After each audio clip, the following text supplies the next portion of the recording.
Hey, Hey, hey, Annika, how's it going? good. How are you? Doing great.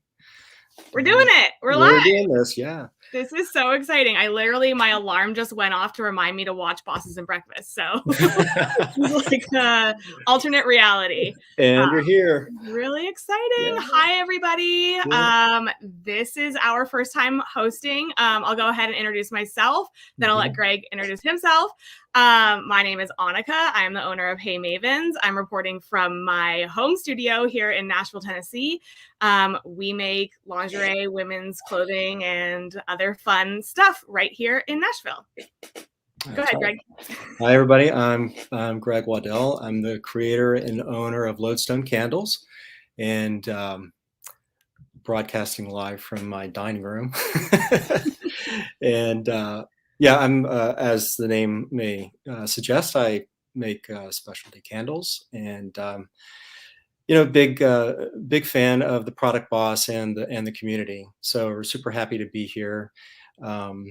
As Jacqueline and Mina would say, drop in, say hi, and let us know what you're drinking for Bosses and Breakfast. Yeah, let us know where you're tuning in from, what you're drinking. I am pretty basic. I'm having a Starbucks drink this morning. I've been really into this one. This is like an apple macchiato, which sounds really weird that apple would go with coffee, but I've been really into this with oat milk lately. So that's my jam.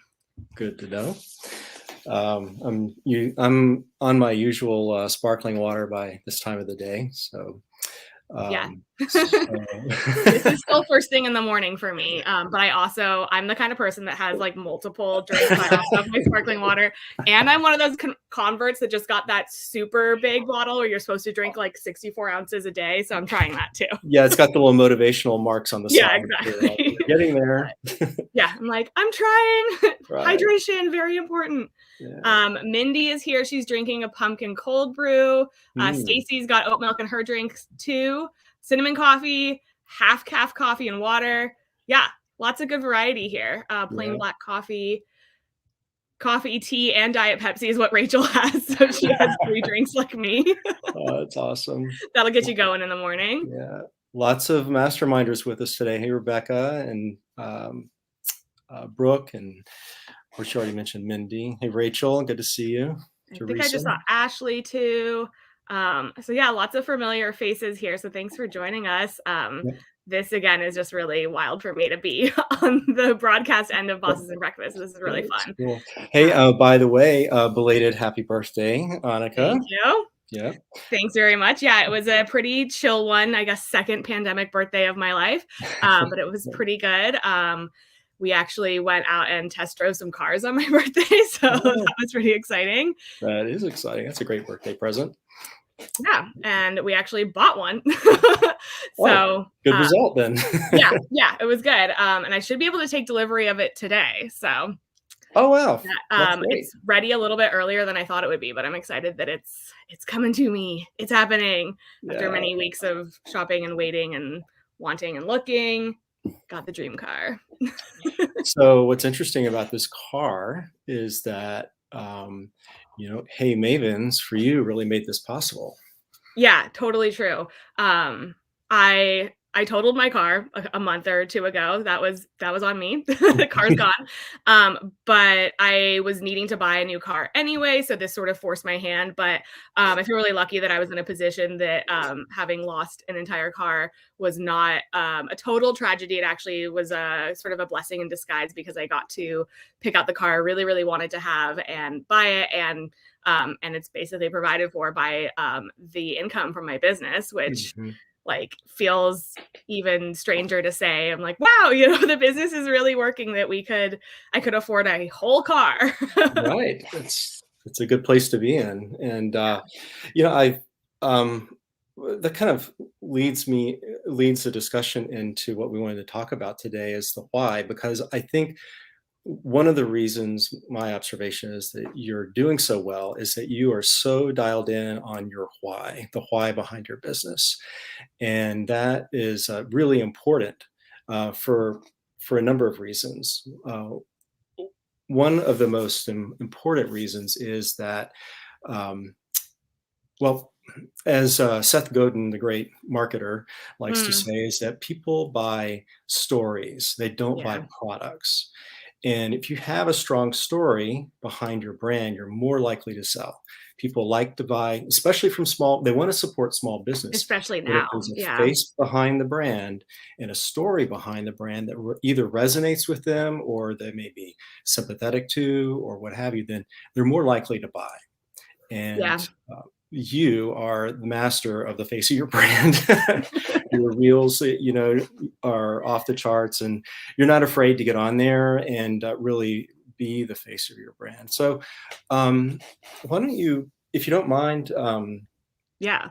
I would just say one last thing is that this discussion we've kind of had before amongst our masterminders Mhm. because we were all kind of brainstorming on our own whys to include them in our bios on the small business shopping directory. Yeah. So hopefully everybody who's watching is can take a couple of tidbits from this, spruce up your bio and include your why on the small business shopping directory. Yeah, it's So great to put, in a lot of places, and there is a special spot for that in the mhm, small business shopping directory, and if you have an about page on your website, your Instagram bio, you could do a teeny version of it. mhm, But yeah, I mean, I think that, I didn't know my why when I started out. I think a lot of, like, business advice, especially, for, like, service providers and, like, things you may have just heard on the internet, that sort of Lamborghini bro business mhm, advice always says, like, start with why, figure out your why, and then you can figure out what you want to sell. And I think, for a lot of makers in business, we just started making stuff because we knew how to make it and it was fun to do, and we just wanted to earn money doing the craft that we love to do. We wanted to sell to our friends and family and make a little income just from basically our hobby. So I didn't really know my why until I really got going. And I think I sort of have multiple whys that sort of some come out at different times in my life.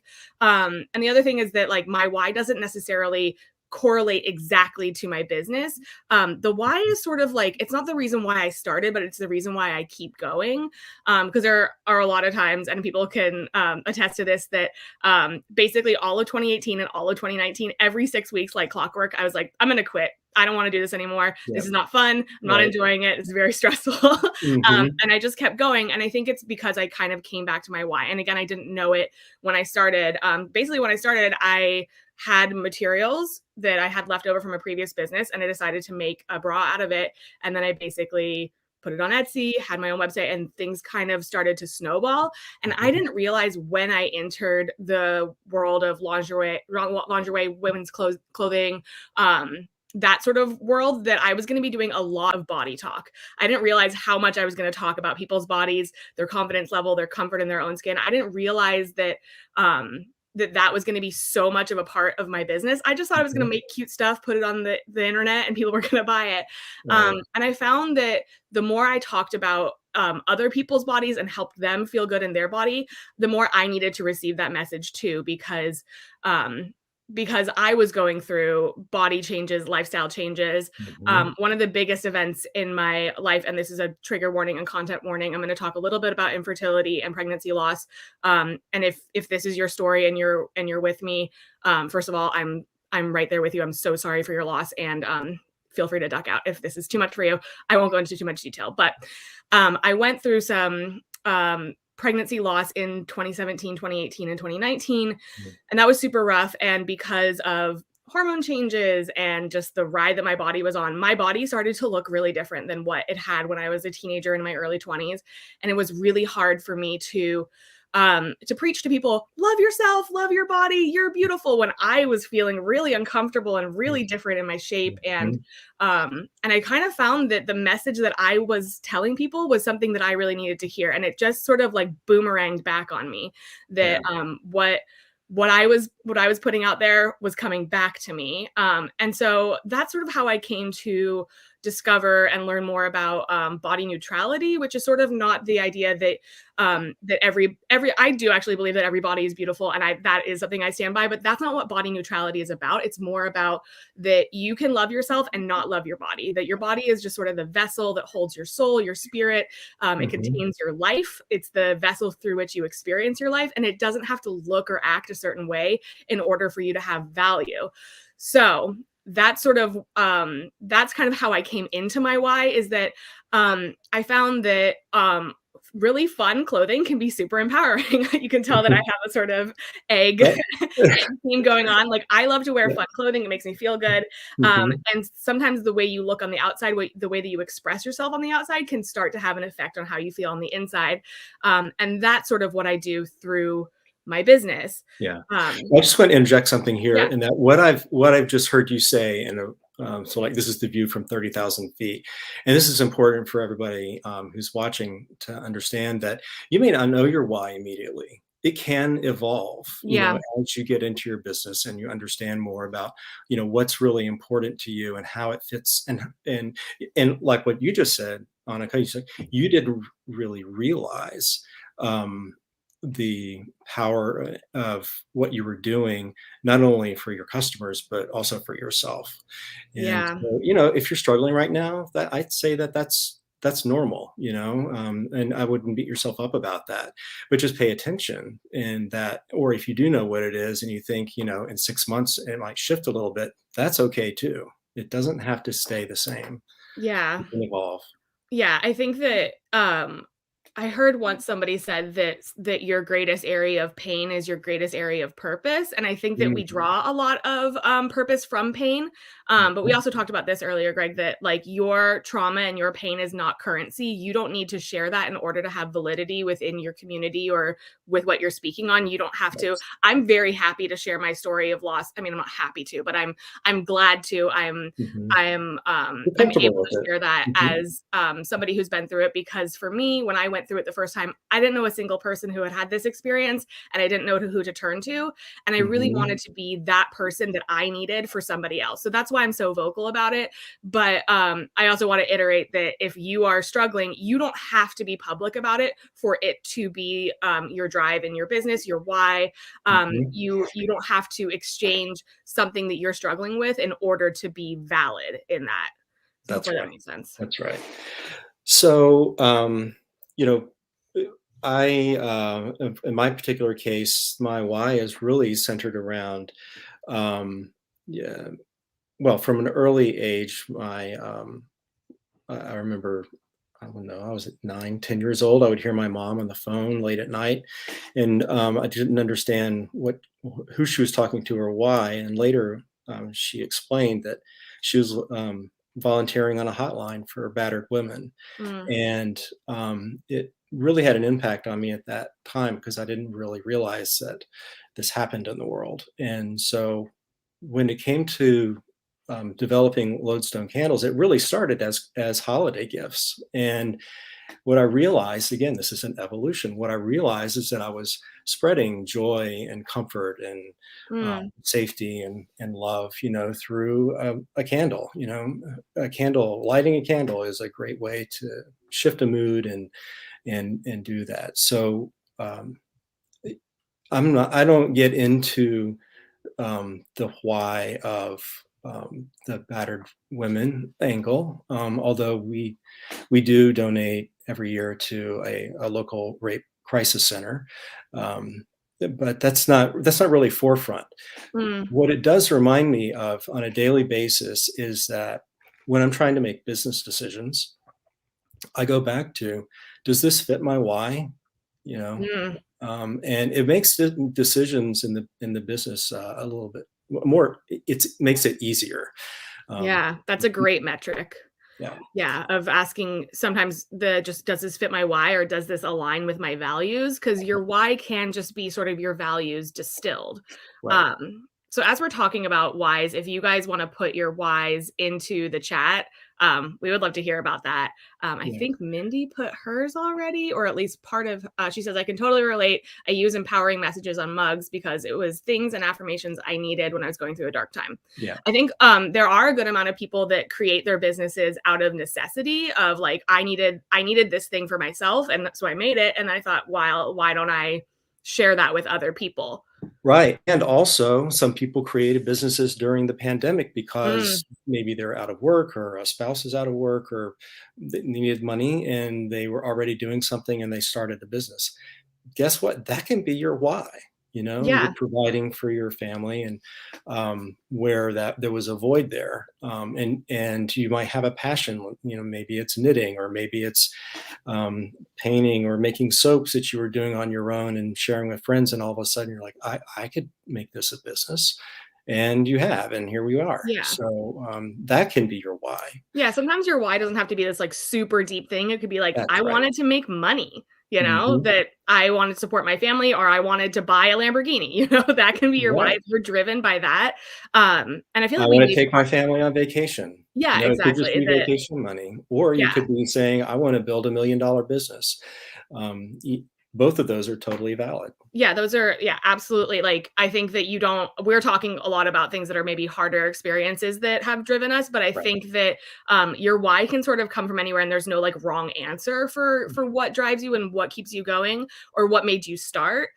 For me, it comes back to what keeps me going when I'm like, "Why am I why am I doing this? This costs me so much money to do, and, it's so complicated and stressful." And so sometimes there are, like, the question of, what's the point? So Mhm. that's when I come back to the why. Yeah. For me, I've used this sort of phrasing before, but for me, lingerie is the platform through which I share my message. And then the message for me is infertility, loss support, and body neutrality. So I'm Right. using, my business selling goods, selling underwear, to be the conveyor belt through which I talk about the things that are really important to me and keep me Right. going. Yeah. So Rebecca has chimed in. She said, yes, hers came from the pandemic because she was home alone with children while her husband was out. Her husband's a frontline worker. I mean, congratulate.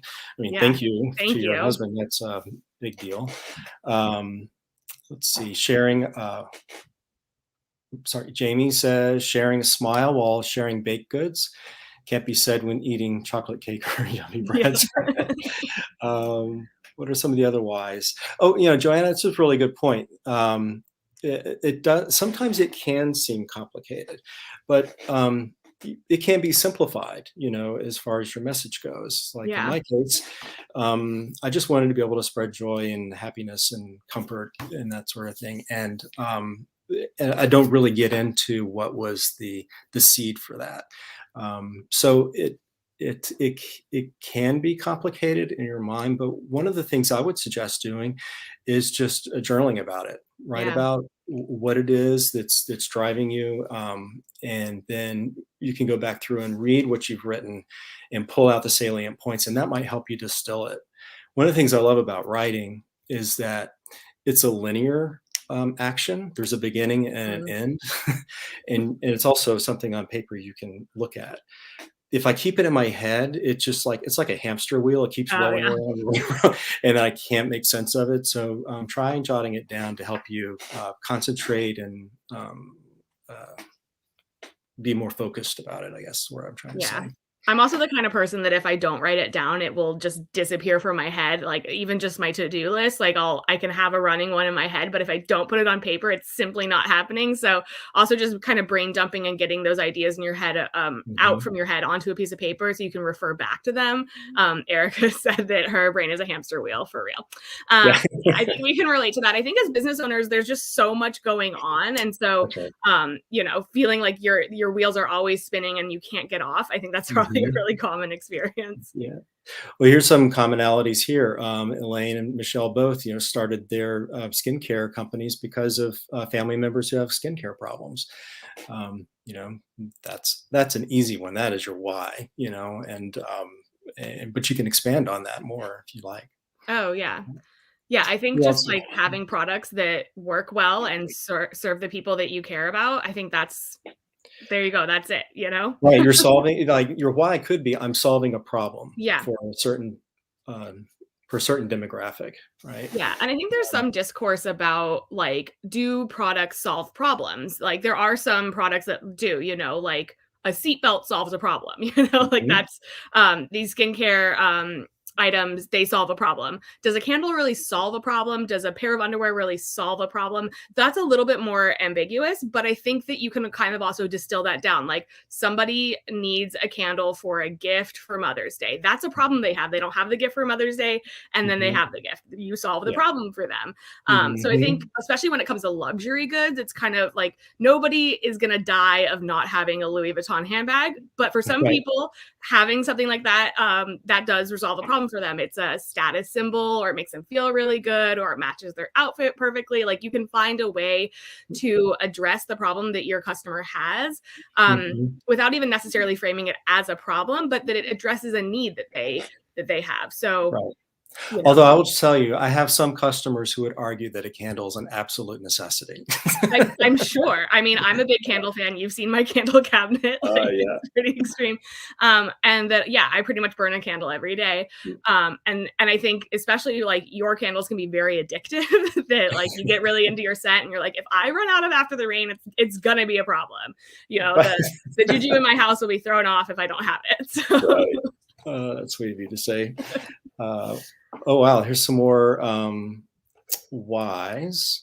Yeah, Maureen, some problems are some more severe than others. And that's, a really great point. Not all the details need to be shared. Yeah, it can be simplified for sure. Brooke from Be Happy says, taught myself to crochet to keep my hands strong after stepping away from my medical career. Made a slouch hat to hide my dirty mom hair yeah. and feel more put together as a stay-at-home mama. Other mamas started asking for them. Yeah, I'm sure that other moms want that. So that actually is a twofold thing. That solved the problem of you wanting to keep your hands strong, keep yourself occupied and work on those muscles. And also it solved the dirty hair problem, not only for you, but probably for your customers too. So there's twofold. There's one that's more personal to you, that you're working with your hands. And then there's one that addresses like a customer's need. So that's a perfect why of, I have a why for me and I have a why for my audience too. That's right. Um, What else we got here? There was yeah. one further up about starting during the pandemic, and I forget who it was, but the way it was sort of framed, I think it was Rebecca Light talking about the hot sauce. Pandemic gave me the opportunity, and I ran with it. That, like, not that we need to be grateful for the pandemic. I'm not going to frame it that way necessarily, because I would have rather this whole thing not happened. But I think that good things did come out. There were some gifts that this event gave us. And in Rebecca's case, the pandemic gave her her business. It gave her the space, opportunity, maybe the Mhm. push, to start the business. And I think, that also can be your why of like, okay, well, maybe I'm out of work, or maybe I need to supplement my work, or maybe I'm at home and I'm bored. All of those reasons can be the stem for your why. Yeah. Stacy Ann says, started my brand experimenting, making safer cleaning products after her husband came down with cancer. I mean, Mm, definitely a story there, and yeah. well needed in our world. Um, so, so what's next? We should talk about one of the things that you and I talked about on like another conversation was that your why doesn't necessarily need to be correlated with your business. And you Hmm. talked a little bit about this. Yeah. That what's the phrase you use? Lingerie is the vehicle, but not the message, right? Yeah. Body image is the message. Yeah. Yeah. Yeah. You pretty much distilled it there. Yeah, the I think for a lot of people there is a very direct correlation. My husband came down with cancer. That was really scary and hard. So I wanted to make cleaning products that are safer. That's a very direct why. Mhm. And I think that's beautiful that you wanted to take that into your own hands and do that for not only your own family but for others. That's a huge gift that you can give to other people, is to say my products are clean. So that's a very direct why. But I think another why that drives me especially is that now I have team members, and I'm worried about supporting them too. It's my job to pay their salaries and their wages and make sure that they're well supported, and that Mhm. they have enough work, and that they have enough time off. Like I feel very immersed in that. I'm very consumed with wanting to make sure that they have their needs met, and it's my job to make sure that the business makes enough money to cover the expenses and make sure that they're paid. It's So okay if I don't. this is another facet really to your Yeah, why, is that you are a small business and you employ others, that help, as Jacqueline and Mina say all the time, you're putting dollars back into the community, you know. yeah, and I think when we were talking earlier just about how people really want to support small now, I think that the consumer is much savvier than they were 18 months ago, 2 years ago, that they really do care about, where their money goes, and I forget what the percentage is. Jacqueline and Mina posted about this, where it's something like, if you buy at a big box store, 49% of that money stays in the community, but if you buy with a small business, it's something like 65%, so it's a pretty, Mhm. big increase, and so the reason why I got into this was because, like, that's a direct correlation for me, is that running a business and paying people, those things go together. Like, those are parallel. I earn money, and then that money goes out to my team members, and it's my job to make sure that the business earns money consistently so that people's wages are paid. And it doesn't matter as much if I don't get paid. I think a lot of business owners are like, oh, I'll pay myself later or whatever. Side note, you should pay yourself. It's very important. Your business should give back to you too.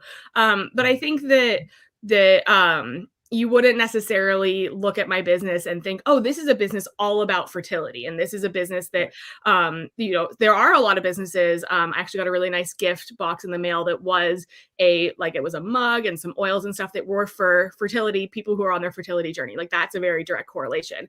Sure. Um, but I That's think, very niche, right? yeah, it's a very niche thing, and it was also beautiful and lovely, and I've never received a gift that was so specific and, needed at the time, so that was really awesome. But that, like, they don't necessarily have to match. I just use it as sort of the platform through which I can speak. I've built a platform of people who wanna buy bras and lingerie and flannel capes and stuff. And then I also have made a space. I've carved out a small space within that.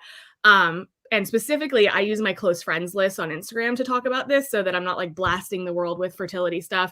Mhm. I want to make sure that people consent to being blasted with this information, that if that's not your jam or it's too much for you, you're not just tuning into the bra channel and then being yelled at about baby stuff.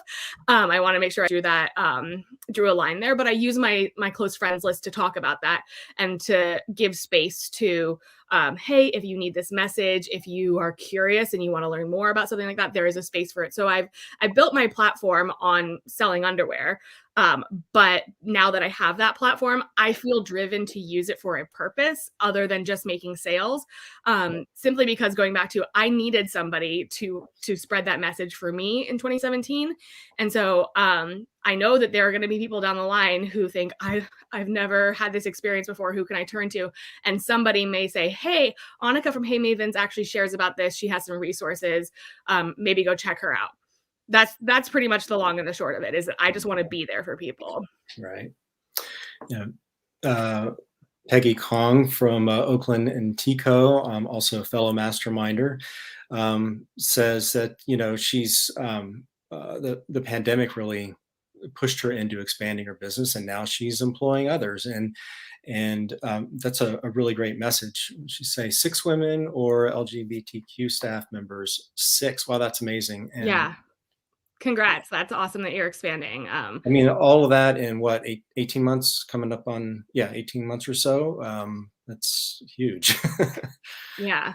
Amanda says that she couldn't find single ingredient dog treats that were truly single ingredient and safe. So she just thought, like, why don't I do this? So that's a huge why. This is a hard story that you're sharing. Your previous job, you asked you to have a day off if your cat died, because your cat died, and your boss laughed at you. And, like, as an animal lover, as a dog mom, that's so hard. And that's a big lesson that I am learning as a boss, is to give space for people for their own loss, whether I relate to it or not, Mhm. or whether it affects the business or not. I think the biggest thing that affects business is if my employees and workers are unhappy or uncomfortable or made to feel that they are not valued. Mhm. So that's really rough. I'm sorry, Amanda, that happened to you, but I think Yeah. that that is a very distilled why for you. It's twofold, that you really wanted to make sure that you were feeding animals healthy, safe things, and that you wanted to create a business for yourself that provided you the leave time and the space that works for you. And I think that, I don't know if you have team members or not, but as you bring people on, maybe in the future, that you will be the kind of boss that is full of compassion because of having gone through that experience of having a boss that was not compassionate to you. Right, right. And I don't, and what I'm about to say is not condoning his behavior at all. I'm mortified by it. However, it gave you the push. That's when it says right here, that's when it hit me that real jobs are not for me. Mm, And, him being crass and insensitive is what it took for you. You yeah. may have always known that on some level, but that was the straw, right? Um, Yeah, so sometimes it takes, just being really pushed to a point where, it's a breaking point that you can't take it anymore and it's time to get out. And I think what you just said of like you may have known it on some level. I think that a lot of us that are business owners have probably known that we wanted to be a business owner on some level, or that we wanted a mhm, change in our life, or we wanted to create our own lives on some level. And there was something, good or bad, that pushed us and made us go, okay, I'm gonna take the dive and I'm gonna jump in and see what happens. And sometimes it's a very slow wade into the pool, and some of us just jump off the cliff. But I think that there's always some sort of catalyst, some impetus that gets us going. yeah, Shakira, another really sensitive story, and thanks for sharing. Her why is the loss of her child. Mm, So now she's in the process of starting a comfort care box with the main product of candles for mothers grieving the loss of a child. What a beautiful story. And, there's definitely people out there who need your product for yeah, sure. thanks for sharing that us with Shakira. Thank you.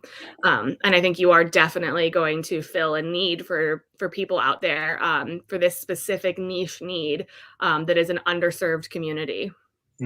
Exactly right. Exactly right. So I'm curious if anybody has any specific questions about if you're not sure what your why is, how to get there, or any other questions that might pop up, drop them there in the chat for us so we can help you along with that. Again, one thing I just wanted to say again too is that this can be viewed as a marketing tool for sure.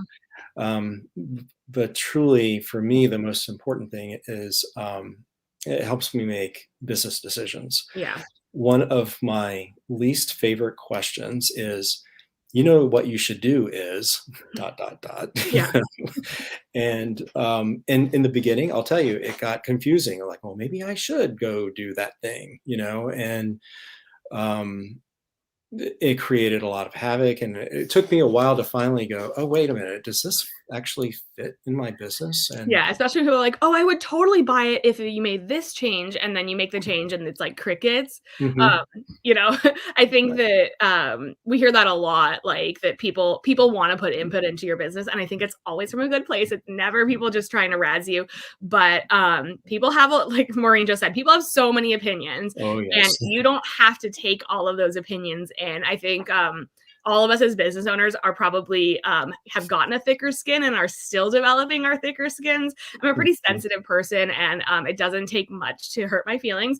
But I've had to grow a thicker skin. And I think part of that is using the filter of, does this align with my values? Does this align with my why?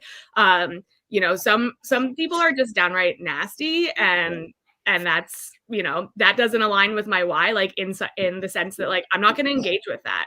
yeah. That's not your customer. Yeah, exactly. So, like, if you wanna be rude to me, like, nope, I'm not about that, so you can go on your merry way. Yeah, But have you there's seen also my people. Instagram feed? It's all about positivity. Yeah, exactly. I'm like, "Do you know me?" And yeah, like, you don't get to come to my house, my Mhm, Instagram page, my shop, my business, and then be rude to me. Like, mhm. you came in my front door and they're gonna yell at me? I don't think so. Right.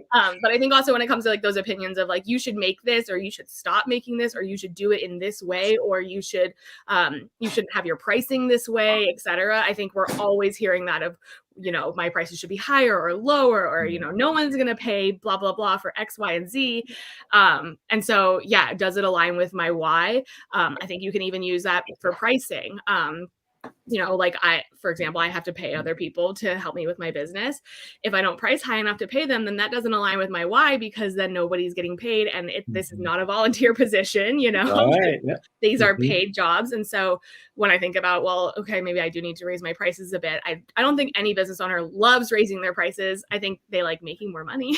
I think we all like to, when the money comes in, but the idea of raising prices can be scary. But then you can kind of always go back to that sort of gut check of like, does this align with my why? And you can take it way down to the deepest level. That's right. Yeah. And yes, Erica, everything you say yes to, you're saying no to something else. So be sure about your decisions, because you can't say yes to all things. Another version of that I've heard is sometimes you have to say no to the good to say yes to the great. And so having a solid why will help you solidify what is the great. And by the way, this comes with practice. I am not perfect at this yet, and I'm better at it than I was. But having the why to fall back on has really, really helped me a lot. Yeah. Stacy said, what if the should is coming from a business coach that you hired? I think it doesn't matter the source. Everything can be taken with a grain of salt. This is something that like Jacqueline and Mina have talked about in the mastermind, that like you might have your hot seat, or you might give your question and they say, okay, here's our opinion, but it's your business and you're going to do whatever you want. You have to make the best decision for your business, but here's some information. And nobody knows your business better than you do. That's right. And also nobody knows you, the business owner, better than you do. You have to do what sits right with you. Something I talk about a lot is that if it's not a heck yes, it's a heck no. I use the other word, but I think that if this goes on the podcast, it's a clean podcast. But that's a big check for me, is that if a business coach said, oh, you really need to do this, but my gut is screaming, no, I don't like this. Or if it's just sort of like, I'm not sure, it kind of doesn't sit well with me. If I'm not burning to do the thing, usually that means it's a no for me. There's wiggle room there. A lot of that, the gut check for me lately has come like for doing events, like doing pop-ups. Pop-ups for me are like really exhausting. I love doing them, but I'm sort of an introverted extrovert where I love being at the event. It's so much fun, but afterwards I need like a fainting couch, like it's the Victorian era, so it burns me out. And so I've been trying to be more careful about what events I say yes to going to. And if I'm not like, yes, this is the best event of the year, I'm super excited to be there, I absolutely want to, I just politely say, no, thank you. No, I'm not available right now. That's a gut check for me, that I think that, that maybe could be helpful to Stacy about the business coach thing, is that you can take their input. They're there to help you, and they probably want the best thing for you. But if it's not a fit, like that specific piece of advice, you don't have to do anything. It's your business. You are in control. Yeah, great point. Really great point. I want to get, yeah, Maureen, that's an easy one. I just smile and nod. That's really great advice. Yeah. I can get sucked in pretty quick about. Thank you for your input. Thank you. I'll take that under consideration. Yeah. I only listen to Jacqueline and Mina now, Peggy. That's funny. So I was looking for some questions to see if anybody had any questions. Yeah, I feel like there was one. Teresa Fox. My question is, I make travel-inspired candles and I tie in destinations with scents. Would it be bad to just create a scent and put a travel quote or something on it? Is that something you want to do? Yeah. I don't think that's a bad thing to do. Yeah, I think I think what's at the base of this question is that you're searching for validation. Is your idea good? Am I, will people buy this? I think that what you probably want to do is maybe poll your audience and see what they think of it.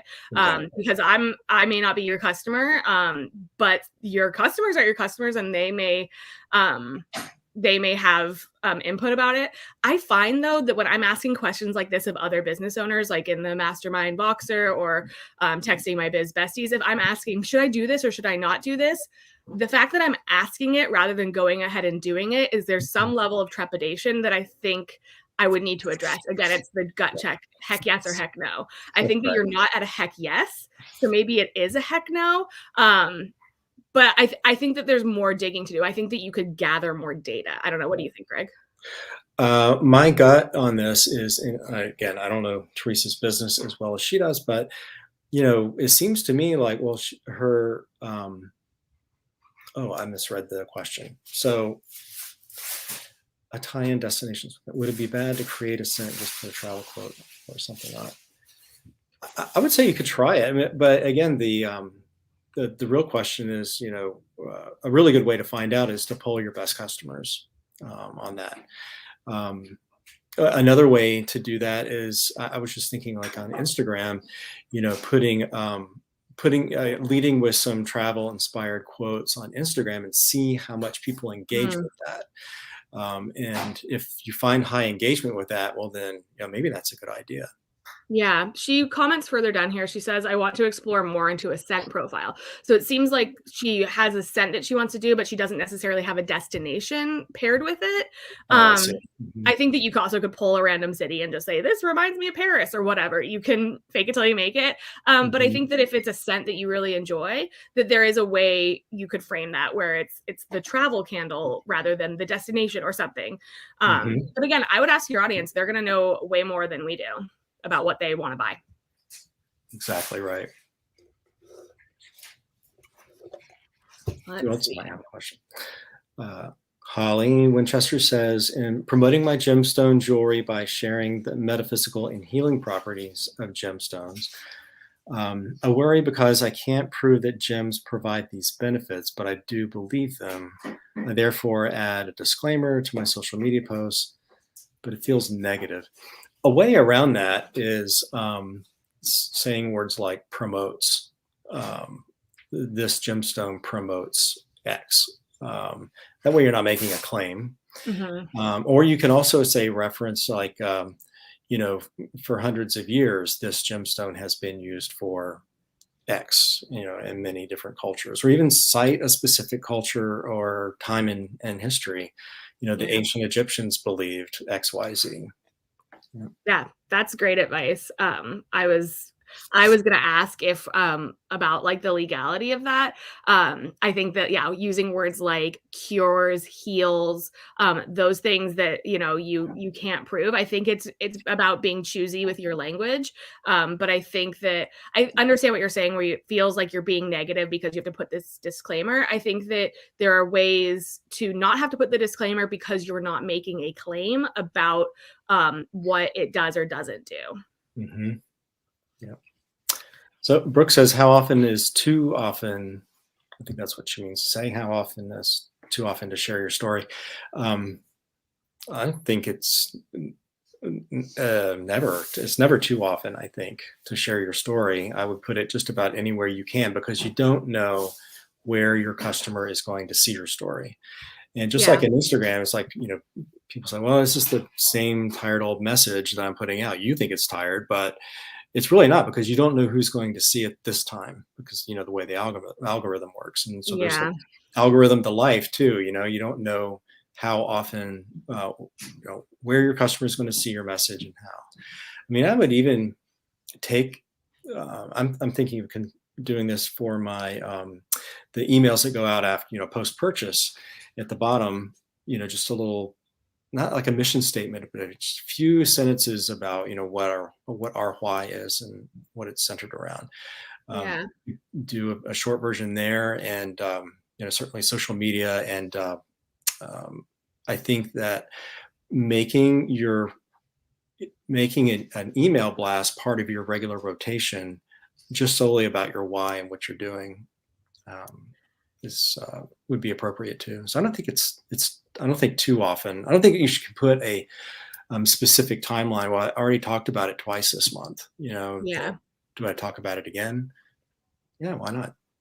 Yeah, I think in terms of like how on social media, maybe like a weekly introduction post of just reminding people who you are and what you do. Even just a little headshot of you or a picture of your bestseller and explaining, no, we're Hey Mavens and we make lingerie. Like there are people that are coming to your page, people that are leaving your page, people who have followed you for years and don't really know what you do. I think that yeah, you don't have to do every Monday I introduce myself or whatever, but I think that that's a good opportunity of saying like, Mhm. hi, this is me, this is what I do, this is why I do it, and have room for questions. But I think that there's places where you can be repetitive, and there are places where it just stays there permanently, like an about page, a bio, in maybe an email. I have an email like welcome sequence. Mine is pretty long. It's about 25 emails. But in there's actually two introductions. No, there's three. There's an introduction to me, there's an introduction to my business, and there's an introduction to them, the customer. It's an about you where I say, you probably like our brand if you care about blah, blah, blah, blah, blah. So in a 25 email sequence, 3 emails are just talking basically about the why from different perspectives.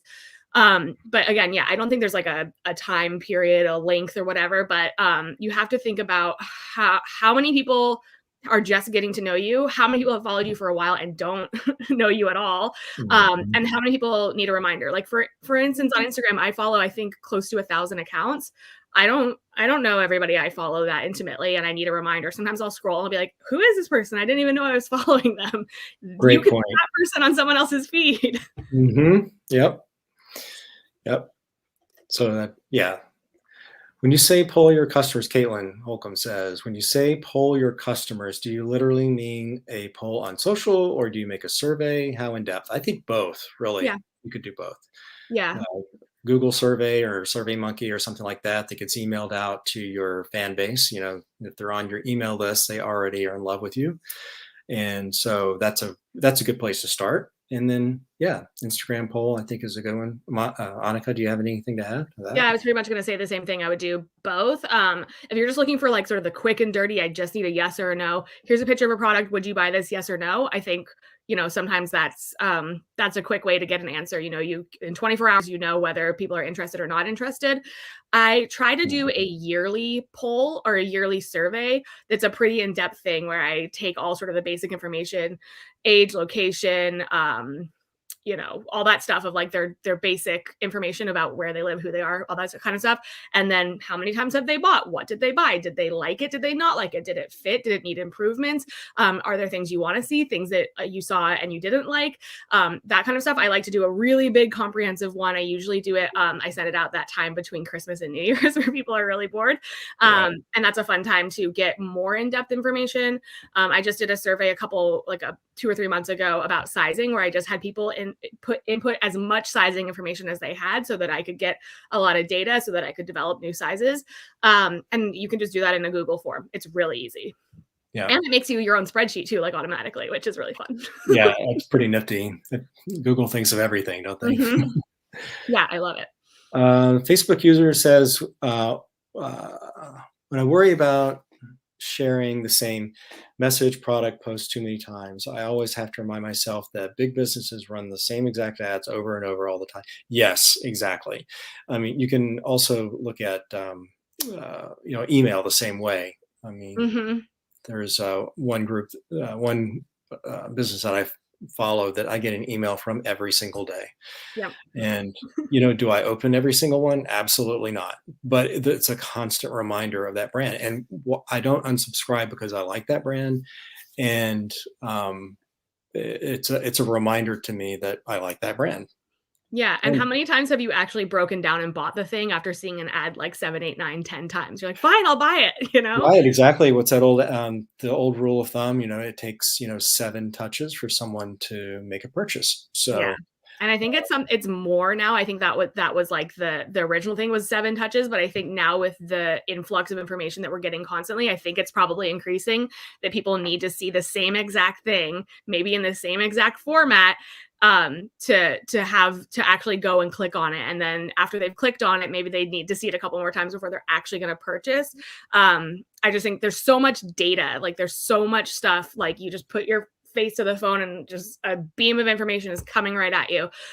There's so much out there that yeah, it feels really repetitive, and it's like sometimes it feels embarrassing maybe or uncomfortable to I just said this yesterday, right. do I have to say it again? Yeah, you probably do. And I'm saying this to myself too because I'm notoriously bad at emailing. That's why I have a 25 email sequence, is because I know that on a weekly basis I'm not going to sit down and write an email, but I know that if somebody signs up, they've got at least 6 months of emails coming to them, so I'm like feel a little bit better about that. But Right. I think that that being repetitive, sharing yourself, your product, your why, on a pretty consistent, regular basis. Again, people are buying stories, not products. Mhm. Sharing your story and explaining why it's important to you, why it's important to your customer, why it's a good product, why it fills a need, Right. why how it answers a problem. Yeah, many times super repetitive. Yes, yes. And, telling stories can go as deep as telling a story on the individual product page. For example, on my website, every single product has its own sort of story that Mm, supports the fragrance. And it's not a necessity, but it really helps because it's yeah, pulling in on those emotional ties people have into the story. They want to buy the story of After the Rain, for example. yeah. Um, oh, there was a comment I saw here. Oh, Stacy says, "Do you hire a VA to send out social feeds and emails?" I think that really depends on your business. But here's the thing: no matter if you've hired a VA or you've hired a sewist who's not in your shop or somebody that's doing your fulfillment, that they need to know what your why is too. Mhm. And this is a simple formula for brand success is that you communicate your mission, your why to your team, and that everybody on your team executes towards that why, brand success every single time. So, Yeah, such a good point.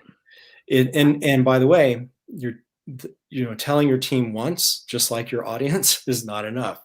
Reminders all the time about why we're in business and who we're serving and why we're serving them.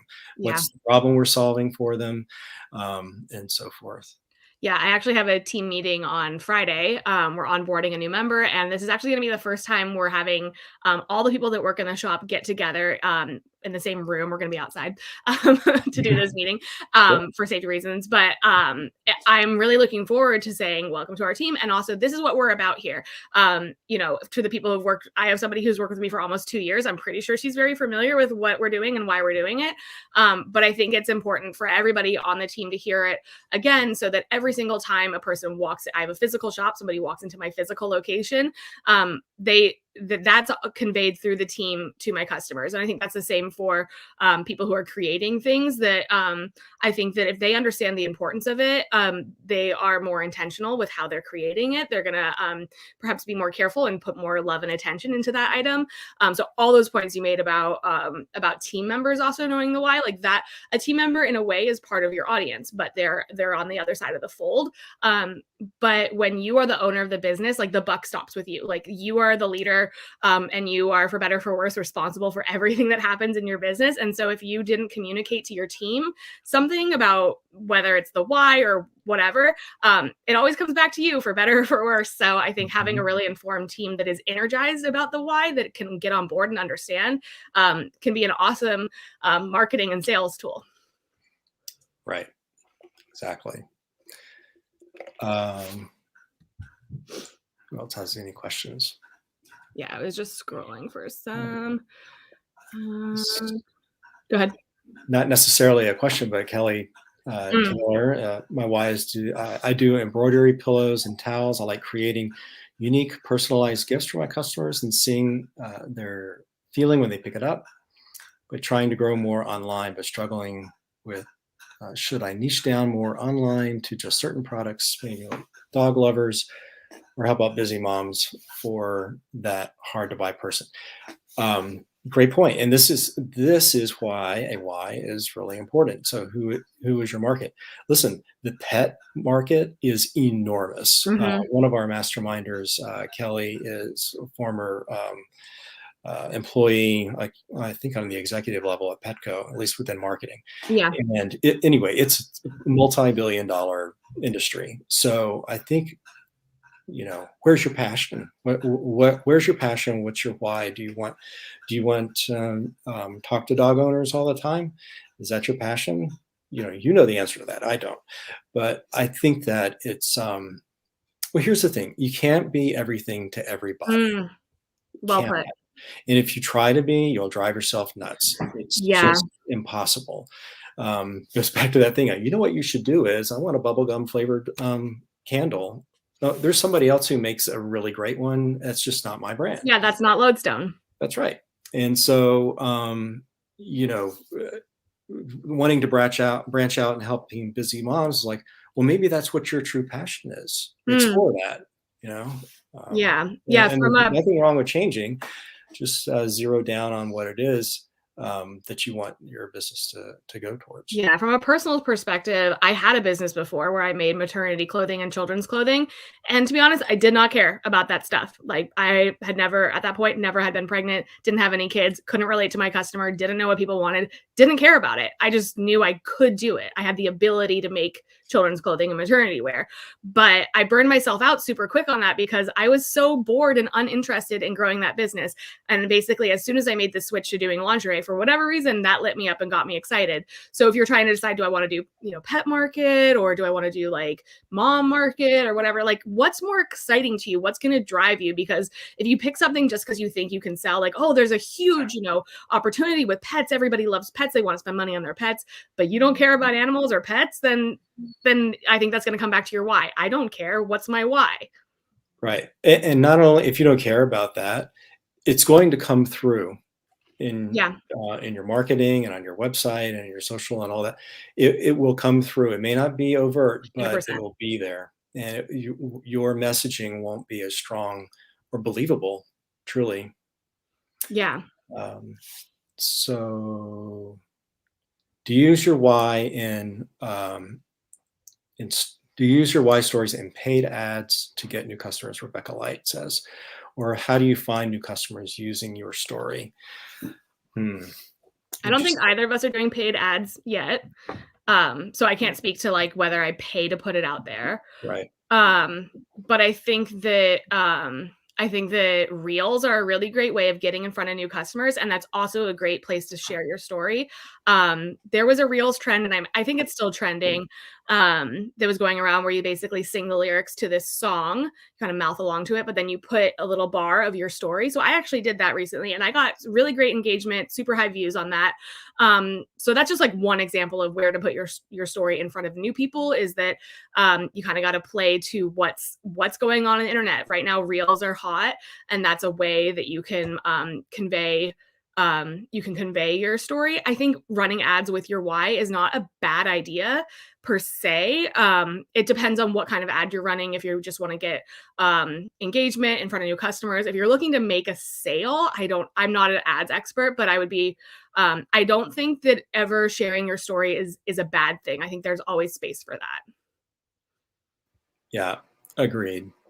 I'm not necessarily sure that you have to lead with your why. Right. Somebody's looking for a candle or they're looking for a dog leash, they're looking for that. And they Mm. cross you that way.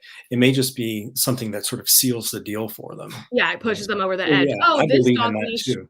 it, like, gives back to whatever, or it's made out of organic materials or something that aligns with their personal values.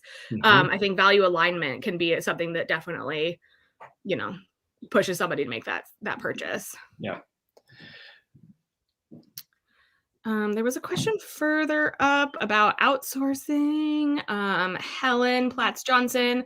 Yeah. As my online business grows, I want to outsource some of my making, hand poured candles and soap, wondering how quality control, keep costs reasonable.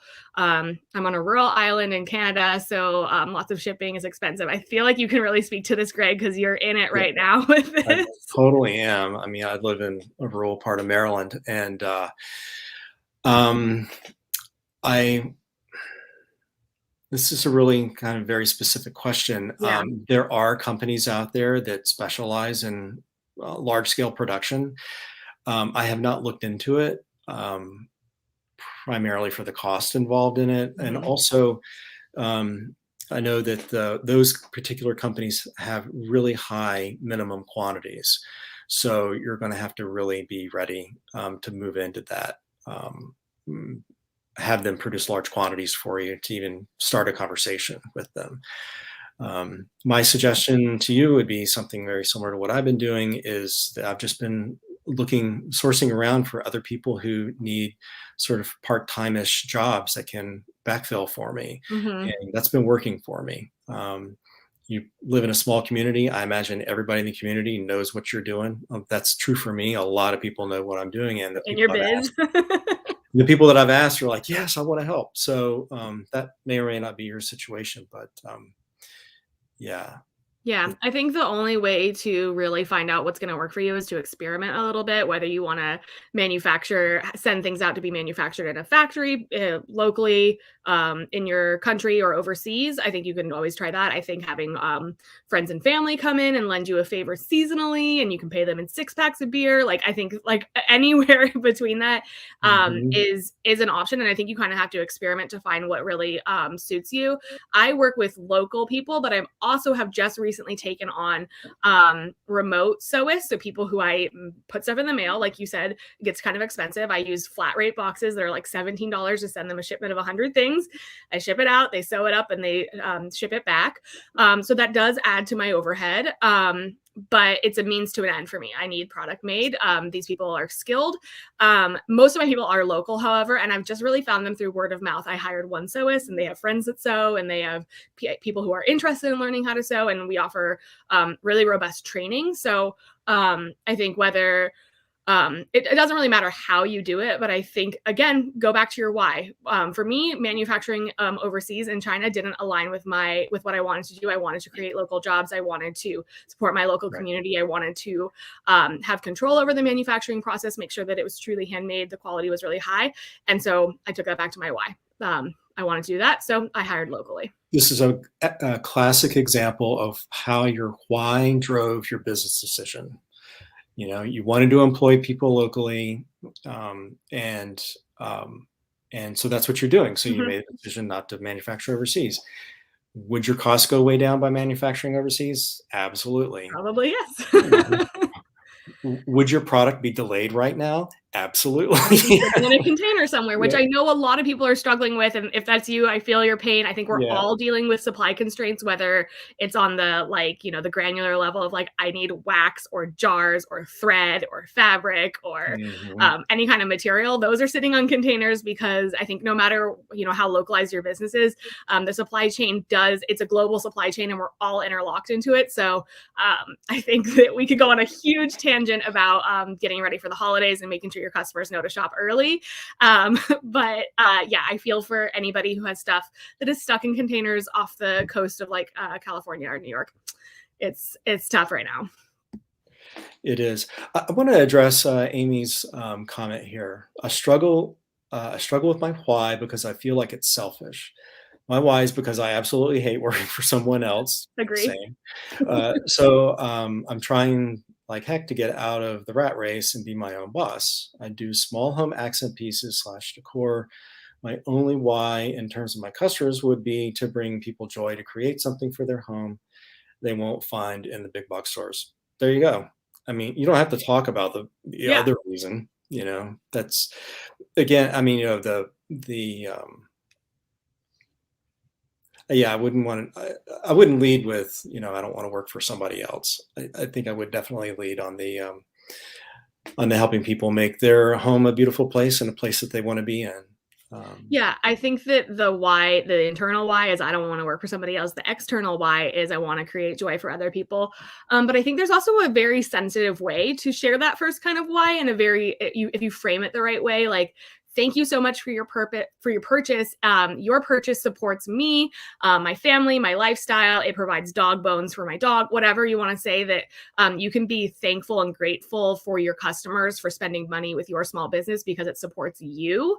I think that people are invested in that and wanting to support individuals rather than corporations. So I think it's fine if you don't say, I don't want to work for somebody, please give me your money. I think you can just frame it as, thank you. Thank you for spending money with me. It really supports me, and I am grateful. Let's see. I don't know if Greg froze. Are there other questions? Greg, are you there still? Okay, there you are. all right. You froze for a Sorry second. about that. You're fine. Let's see. Um, People want to know about the 25 email sequence. I'm 90% sure that I have the entire sequence written out in a post inside of this group, the Product Boss Facebook group. You search my name, I'm pretty sure. I gave the whole thing. It's pretty specific to me. It addresses specific things, but I think that all of those line items could be transferred to your business. I'm not precious about it. If you want to steal the whole thing and copy it, basically like email for email, that's fine. I'm pretty sure it's in this group. Just search my name. And if it's not, I'm happy to share it again. There was a question further up. Jamie Talley, do you think asking for customer reviews are absolutely 100% needed? I sell baked goodie boxes that that part kind of scares me because people have different tastes. I think Suzanne, I don't know if she's on here today, but she's mentioned this before, that some people like her cookies and some people don't. And I think that that's literally a matter of taste when it comes to food. You know, my life partner, my husband, is the pickiest person I've ever met on God's green earth. And we have totally different eating styles, and I will never understand why he doesn't like cilantro, but that's him. And so I think personally, I don't like reviews on my business because that scares me. I don't want somebody coming and saying something and blasting me on the internet. So I actually don't allow for reviews on my site, even though that may be helpful for some people. If they came and they saw a review on a bra and they saw, oh, I wear this size and I ordered a size medium and it fit great. That might be helpful information for customers. But for me, I'm still going back to just being a really sensitive person. I don't think I would handle seeing reviews that are negative or positive very well. So for me, that's a boundary. And that's, again, that maybe is part of my why, is that I want to come from a positive place and feel very safe and secure in my business, and feeling that reviews are floating out there and could be thrown at me at any moment. That's too much anxiety for me. So I have basically said no. So, I mean, to answer your question directly, I don't think that they are needed. Yeah, I'm going to take the other side of that coin and say I think that they are. I think if you can have reviews on your website or your Facebook page or Google reviews, what have you, it instills confidence in new customers. Very good point. And almost all review apps, I'm not sure if you are on Shopify or not, but there are several different apps on Shopify that you can use. I use one called Yotpo. That's really awesome. But there are others that may fit for you as well. But one of the nice things about reviews in almost any platform is that you as a business owner have an opportunity to reply to that review. Mm-hmm. And not only that, but the ones, at least Yotpo, if somebody's just being outright nasty and critical, you don't have to post that one. But it's important that if you get a 3 or a 4-star review and it's constructive, to put it on there and respond to it, because nobody believes all 5-star reviews. Nobody will. You got to have a few on there that are just not 5-star. And so I understand, it sounds to me, Jamie, that you are really passionate about your company and your baked goods. And that means that you may take things a little on the personal side. And the thing about business that I learned actually from my father-in-law was that when it comes to business, you have to remove emotion from it all. It's hard sometimes, especially when you're super passionate about your product. But the reviews are helpful for me, because if something's gone sideways, I really want to know about it. Yeah, that's true. So I think it comes down to your comfort level. But also, I will say that I think that they really help.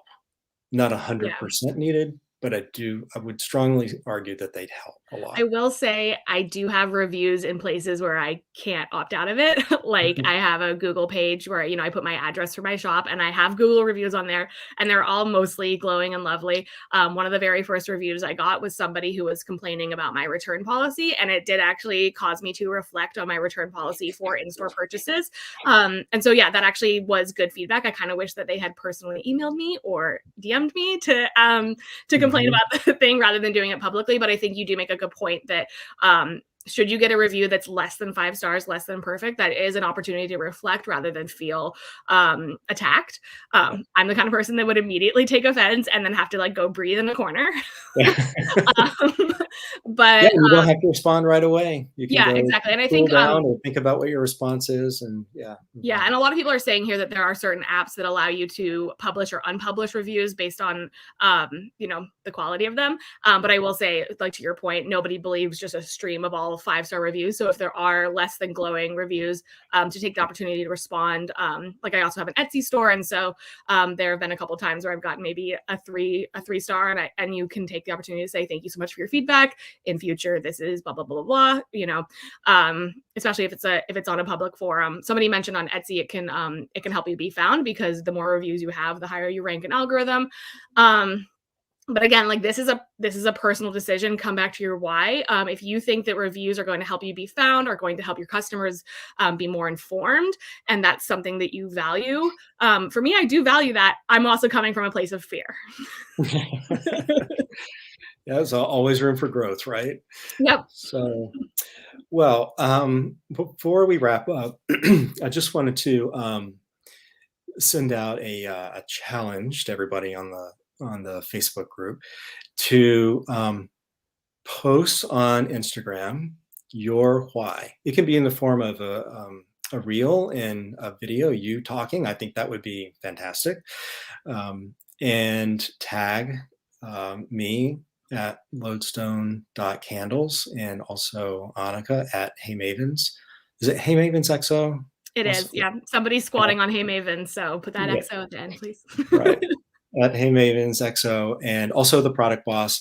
Tag all three of us, and we will pick a winner. And what I'm going to be giving away is a one of our holiday gift sets. It's one each of our 3 holiday fragrances in 2.5 ounce jars.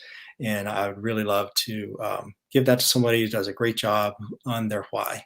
Yeah, I am really mad I can't win that because it's a really good prize. And I will be giving away, to keep things in the sort of holiday spirit. I don't have a physical one with me, but one of our fall flannel cape vests. It's basically a big, cozy piece of flannel that's like a wrap. It's kind of like a cape, kind of like a vest. And we'll be going in this color, which is Ooh, very festive and that's a colorful. Stuart plaid there, Stuart Is that tartan. right? Hmm. Your Scottish, I your do. tartans. So Yep. that is what it looks like. Very lovely. This is a little swatch. So yeah, share it. Tag us, all 3 of us, Greg, me, and the product boss. And we would love to give away just a little treat for, saying thank you for watching and thank you for participating, and Yep. to give you that little push to get your why out there. Yep. You'll be grateful you did so because it's going to help you and help your customers too. Yeah, Truly. I think, if you want to win a candle and a cape vest, that's that's a great reason to do it. But I think you'll be rewarded either way, because your audience is gonna come and connect with you on that level. We need to talk about a deadline. Can Oh, We didn't talk about it, we didn't but talk about that. what Should about we give them a week, maybe? yeah, well, yeah, okay. Well, why don't we A say week, Sunday? maybe. What? Yeah. Okay. Let's say till Sunday. You can do it over the weekend. Get it done Mhm. by midnight on Sunday. Yep. Make sure you tag us. That way you get a couple days to do it. You can do it in your off time, your weekend, whatever. But it won't be lingering out there for too long. So Yeah. If we give them too long, they might forget. yeah, exactly. So yeah, go out and do it today. Get in there early. I'm really excited to see this because I really want to learn more about everybody's why and where they're coming from, and their inspiration behind their business and what keeps them going. That's like Yeah, really that's a great point, Annika. That was one of the things I enjoyed most about the exercise we did as a mastermind group was yeah. really getting to know everybody in the group. It made me feel Uh, so much more connected to everybody. I was already really excited about their businesses, but to learn more about them personally and what drives them was like it felt very intimate. And yeah, some people got super vulnerable, which you don't have to do if you're that's not right. there. Your why can be anything you want to share, anything you're Mhm. comfortable. But a lot of these stories were really beautiful and very intimate, and that it made me feel a real sense of closeness to That's people. right. Julie says a feed post or a reel. I think either is fine. However, whatever medium you want to share your why, it can just be a blurb that you post your headshot and you put a little blurb, or you can sing a song about Mhm. your story or whatever. But yeah, the goal is just to get it out there. Yep. feed post, or just make sure you do it on Instagram. That's where we'll be checking. Yeah, and I would suggest not doing a story because this is, we're going till Sunday, and so if we don't see it right on that day, I think Right. that this should be something that lives on both so we can see it, make sure we see it, but Correct. make sure that your audience has more than 24 hours to catch your story, maybe read it a couple times and get immersed in it. Yep. Good point, Annika. Well, I want to thank everybody for tuning in and all Yeah. the great questions and engagement in the comment section. I hope you found this helpful. We'll see you in the group. Yeah, thanks so much for joining us today. Bye, guys.